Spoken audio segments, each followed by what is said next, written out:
Bans, reprimands and record deals. It's been a big few days in the world of cricket. We break it all down and look ahead to the Boxing Day test with the legendary Waqar Younis joining the team. Let's go around the wicket.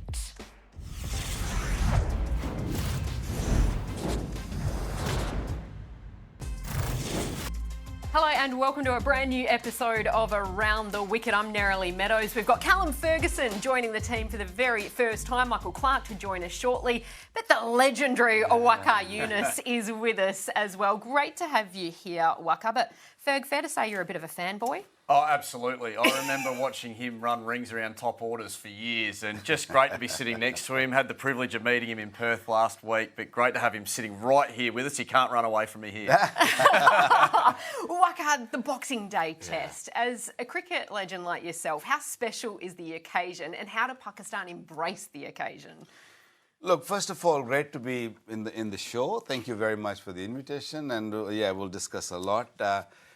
A Boxing Day test match is very, very special. We all know that. And, Pakistan playing for the first time. It's been a while that Pakistan played in Melbourne. And I think they will cherish the moment. And it's a massive stadium. We all know that. And I can't wait to, start off. And the rest of the two test matches left, Pakistan, I hope they lift their game a little bit and put up a better show. I couldn't help but notice the big inhale, the big breath in, as you said. I hope that they do. Because that's just a hope, you know what I mean? That's what it is, isn't it, at the moment? 1995 was the last time that Pakistan won a test on Aussie soil. You were a part of it. Do you give them much of a hope of breaking that drought in the next two tests? Look, that's a long time back, 1995, and we came close to winning a couple of test matches in the process, but couldn't really manage to cross the line. And it's a big opportunity for a young team, and it's going to be a big moment, as I said. So, go out there and play your best cricket. And then again, I'm going to say, hope that Pakistan will play better cricket and produce some good results. Look, I know that you obviously have such an enormous amount of passion for Pakistan cricket, and we're really going to hone in on that throughout this show. But Waqar, the last time that you were on air, you and I were on air together when Australia and Pakistan faced each other was actually at the World Cup in India. And after Australia beat Pakistan, you said, hey, don't forget, I'm half Aussie. Are you running with that this summer? I'm sitting among the two Aussies, so I'm half anyway. Yes. Exactly. I love it. He broke the internet with that comment. Absolutely. But also, speaking of India, the Aussie women are playing a one-off test match against India at the moment. We need more of this, don't we, in the women's game, surely? Yeah, I agree. And I think we're going to get a better understanding of what sort of facilities we need. Pitches are really important in the women's game. But to see that first day of Test cricket the other day in Indian conditions, the challenges were different for the Australian team that's been so dominant for so long.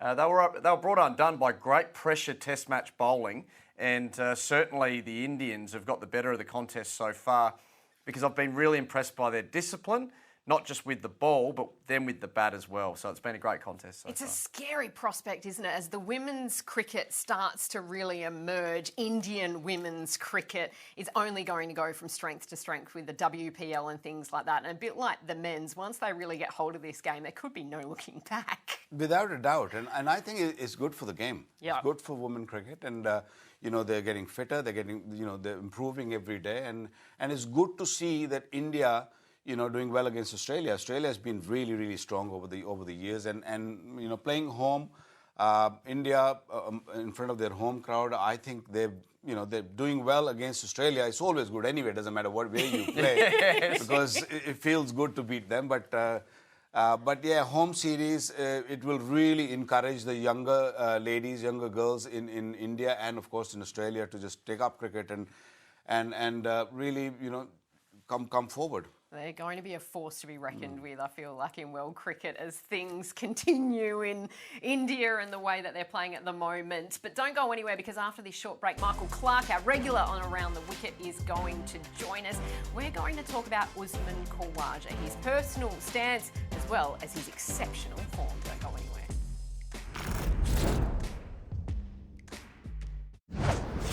I had thought about it for a while what I was going to write.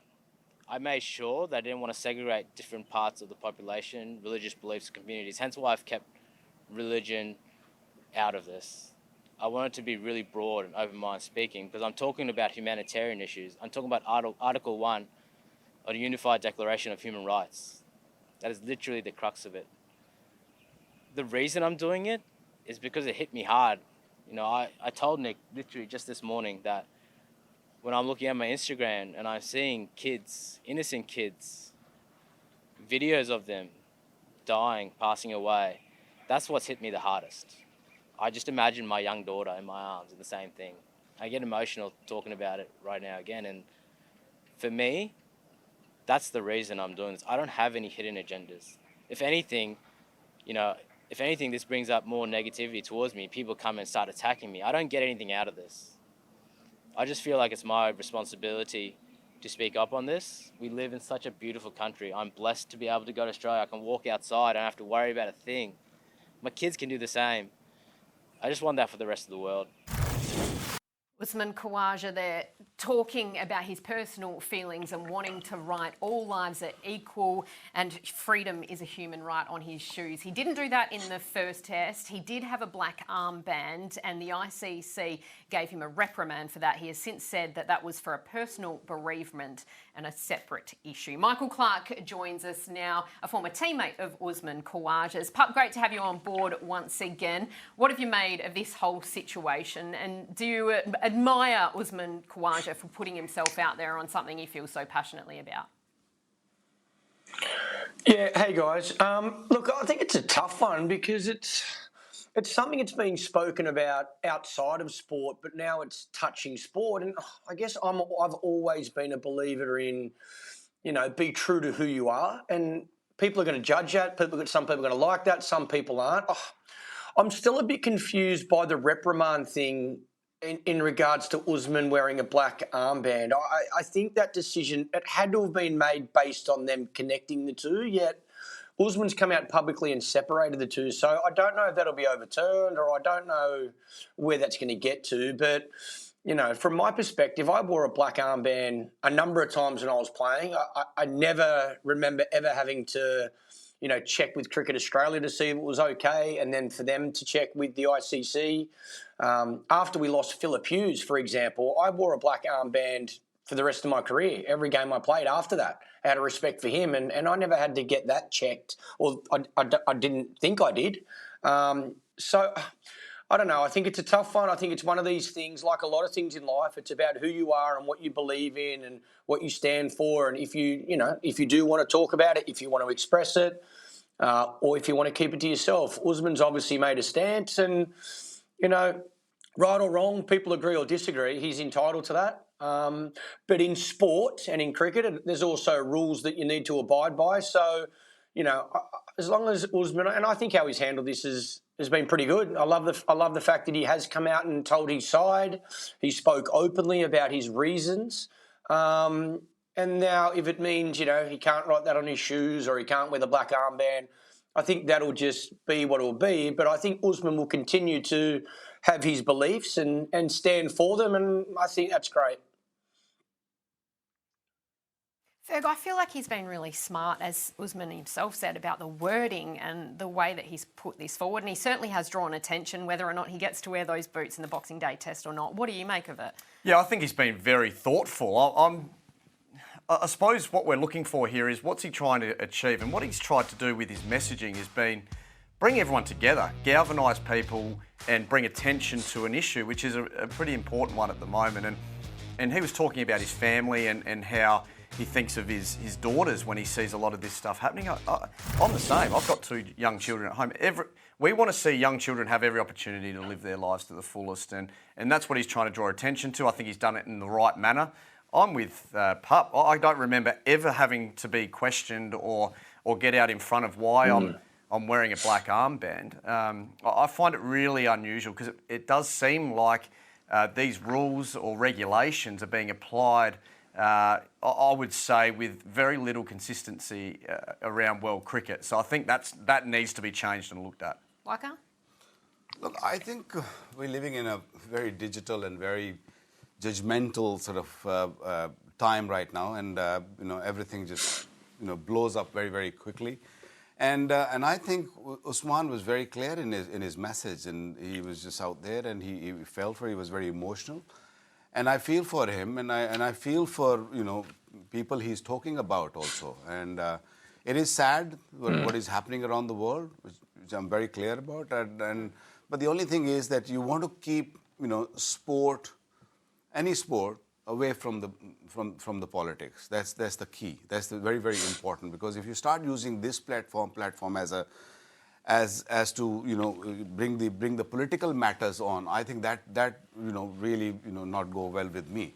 I'm okay with him bearing bans if he's got his personal issues, personal views, and he's got his own platforms. He's got Instagram, Twitter. There's so many of them, and use that. Say whatever you want to say. I don't think ICC can really question that, or even the Cricket Australia can question that. So for me, I think it's very clear how he feels, and people should be allowed to express their emotions and say what they feel and what they like. From a cricketing perspective, his form, he managed to compartmentalise this beautifully in the first test, still scoring runs. And the last couple of years, he's put together back-to-back calendar years of 1,000+ runs. He's only the 19th player to do so. You did it twice in your career, so hats off to you. How hard is it to be that good for that long and in this second coming of Usman Khawaja? Oh, I think Uzi's been outstanding. The way he's played has been exceptional. He's grabbed hold of this second opportunity. He's earned his spot at the top of the order, and he's getting older as well. So when he decides to hang those boots up, he'll be a big loss to the Australian team. So hopefully his form continues. I think that's part of playing sport at the highest level though as well. There's always distractions. There's always something else, and you need to have the discipline to be able to leave that off the field, walk out onto the field and do your job. But yeah, Uzi's, in regards to playing, has been exceptional. Pup, when Usman first came into the New South Wales dressing room and then into the Australian team, is this a player you saw coming? I think he always had talent, Fergie, to be honest. I think he's naturally talented. I remember seeing Uzi very young and thought, some of the shots he played reminded me a lot of Brian Lara. He had that type of technique in his hands, how he hit the ball, his stance, his balance. Like he's pretty gifted and always has been.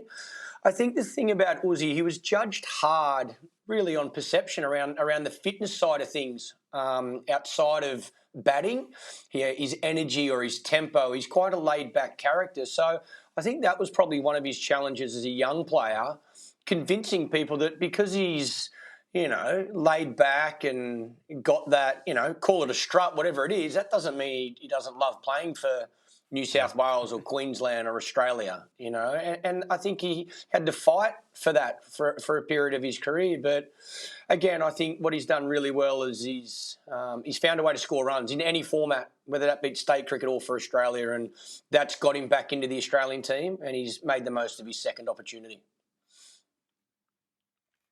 Pup, speaking of players who have, had that redemption story, but to another who's going through a little bit of a trough at the moment in Marnus Labuschagne. We're used to him putting up numbers averaging 55 to 65 across his career. This year averaging just 35. And the type of character he is, he tends to overthink things. He tends to break every single thing down. A little bit like a cricket nuffy, I think, is what we call him these days, alongside Steve Smith. Are you worried at all about his form? No, I think he's a class player and he bats in a really tough position, that number 3 position in Test cricket. I think, as you just said, Naz, it's his own success that has built an expectation. We expect him to walk out and make 100 every third time he walks out there, virtually. His record's phenomenal, certainly in that number 3 position. And I think you'll see him come out and make runs in this next Test match. So I think he's too good a player. But he's the type of guy that would be thinking about every single thing technically. He'd be in the net, probably hitting more balls than anybody else. But again, I think this is part of everyone's journey as well. There's no such thing as rainbows and butterflies, especially if you play for a long time. You're going to go through some low periods. And for Marnus, like the fact he's averaging, like you say, 35, it's not 15. he's still averaging 35, batting at number 3 for Australia in Test cricket, and I know he would want more than that. But yeah, I think we've seen a lot of the great players go through similar situations throughout their career. Do you think oppositions have potentially worked him out a little bit? Yeah, look, I think throughout your career, you're going to get headed at some point. They're not just going to let you keep scoring through the same regions. And I thought Pakistan came out with a really nice plan early to him at the Optus Stadium. They bowled straight, didn't allow him to get score through the offside, and they blocked up his scoring avenues. And I thought that certainly produced some frustration in Marnus. And I thought that pull shot in the second innings showed that. He was frustrated. He couldn't get away and couldn't free up. So, look, there's going to be plenty of challenges in your Test career when you play for so long, like Pup talked about. So this is one for him. I'm backing him to get out the other end because I do think he thinks really well about batting. And before I let you go, Pup, it's been an interesting situation in the Big Bash League with Tom Curran banned for 4 games for that incident involving the umpire ahead of the game. What do you make of all this? Oh, hate to see anyone banned for any reason, and I hate to see any disrespect shown to any official because they already got a hard enough job. When I looked at the vision, look, I understand what Tom's trying to do in regards to getting his run-up sorted and making sure he's ready to go before they get out onto the field.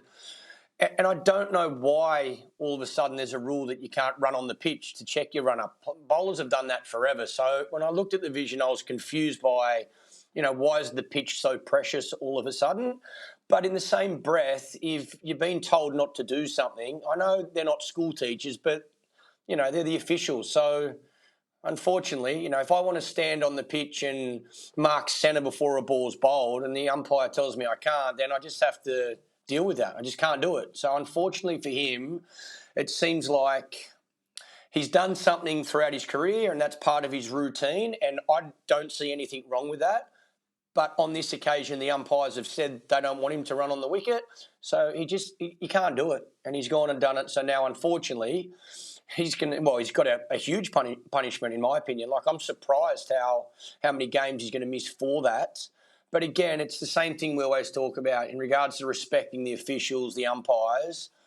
They probably don't have any other choice. They've got to hit people hard with that to make everyone know that it's just not acceptable. Waqar, you think it's a terrible look, don't you?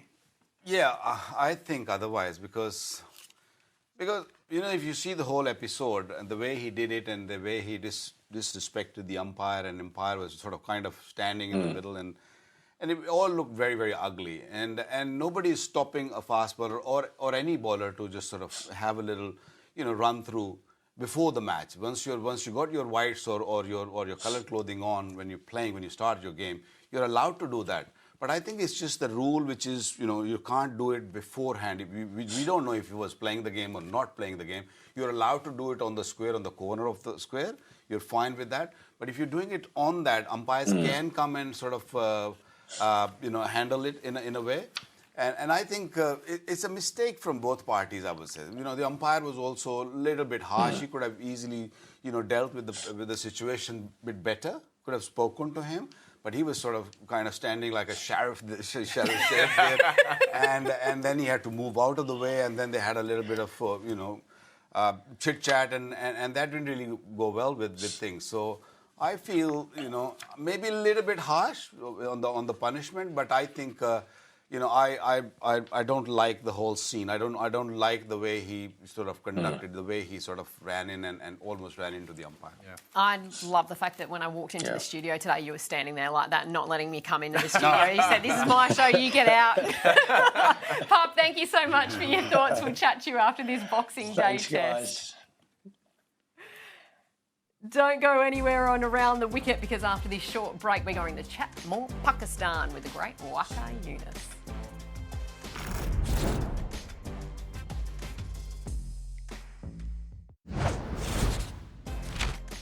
Welcome back to Around the Wicket. Waqar Younis, I'm putting you in the hot seat right now. I am on the hot seat. How do you feel about Pakistan cricket at the moment? Because it was a tumultuous build-up to this series. Yeah, not that great, actually, to be very honest. Watching the first Test match was painful because we had, moments, we had the opportunities where we could have pull the game back a bit, but we didn't take the opportunities. I think when Pakistan come to Australia, they have to really make sure that the fielding is spotless. They have to really make sure they take their opportunity, because Australian batsmen, if you give them the opportunity, they'll take it with both hands and then they make it big, and that's what we saw at Perth. So I think that's where Pakistan is missing. And another thing which really, I'm worried about is that always when we come to Australia, one thing excites us is the fast bowling. And this time around, I'm not seeing that. I mean, I'm seeing the medium pacers or slow medium pacers and, kind of all-rounders. There's no real pace. People used to come and watch Pakistani pace bowlers really running in hard and bowling those 150 clicks. Yeah. And that's what I'm not seeing there. That's where my worry and issue is, because I have not seen it at the domestic level also. So, there are a few injured, I can understand, but, before that, go in the past, you will always see, battery of fast bowlers, in the bank that you can always bring on and play them. But unfortunately, that is not really there, and now I'm really worried about that. So what about Shaheen Shah Afridi then? What do you want to see from him? Because we know he's got all the talent in the world. I am not really sure what is wrong with him. If he's not fit, if he's got some issues, I think he needs to go away from the game and fix that. Because if you're just going to carry on like that, you are going to become a medium pacer. And he used to bowl 145, 150, odd days and bowls really quickly and used to swing that ball. What I'm seeing right now is, there is a little bit of swing there, but his pace is way down. Yeah, it is. He's somewhere around 130, 132 max, and that is not going to get him wickets. I mean, if you're not going to get wickets in here, and you're not going to get it anywhere. You got to really learn to, bowl in a good areas also, but also you got to understand that pace is crucial. It's very, very important. And Babar Azam, he's another one. The World Cup, he wasn't himself. He loses the captaincy reins, and now he's still not himself, isn't it? He's still not himself. I feel that he's still feeling the pressure, and I'm not sure if the captaincy gone from him is playing on his mind, and he's still sort of not happy with the situation, but he needs to just sort of let it go. He needs to let it go and play a good cricket. He's done it in the past. When he came last time, he scored 100 at Brisbane. He scored 97 at Adelaide, and he looked really good. And he looks a little bit timid at the moment. He's a lot mature, but I think he's still in the shell. He's not really playing his natural way. I know there is, the bowlers are too good. They're bowling really, really well. It's very difficult. It's hard to, get on top of them, but you've got to find a way to get on top of them, because good players do that. Yeah. I don't know about you, but even just listening to you speak, I want to get out there in the middle. So Passionate. Surely it fires them up. Surely it fires them up. We don't go anywhere on Around the Wicket, because next we're going to take on the short stuff, including those massive IPL deals. I'm pretty sure you got paid $14K a delivery back in your day, didn't you? Don't go anywhere. Well, Pakistan was no match for the Aussies in Perth, with everything going to script for the home side, winning by 360 runs inside 4 days. The biggest surprise came after the last ball was bowled, with Mitch Marsh winning player of the match. Many thought Dave Warner had the biggest impact, with a knock of 164 runs. However, that duck in the second innings probably cost him. To save confusion, this Boxing Day test at PointsBet, we're currently offering $4.50 odds for one of either player to win the award. This Boxing Day test also marks the end of the 2023 calendar season in what's been a really dominant year for the Australians.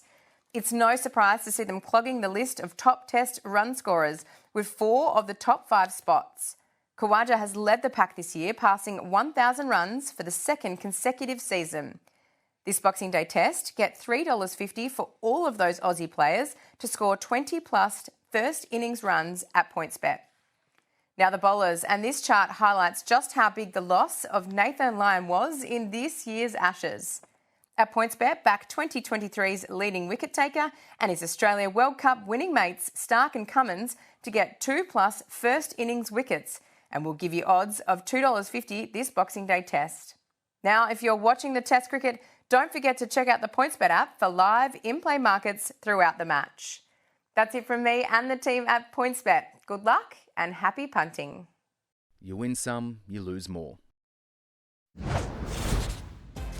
Time time to take on the short staff, Mitchell Starc. He was picked up for 4.43 million Aussie dollars in the IPL. Is he worth it?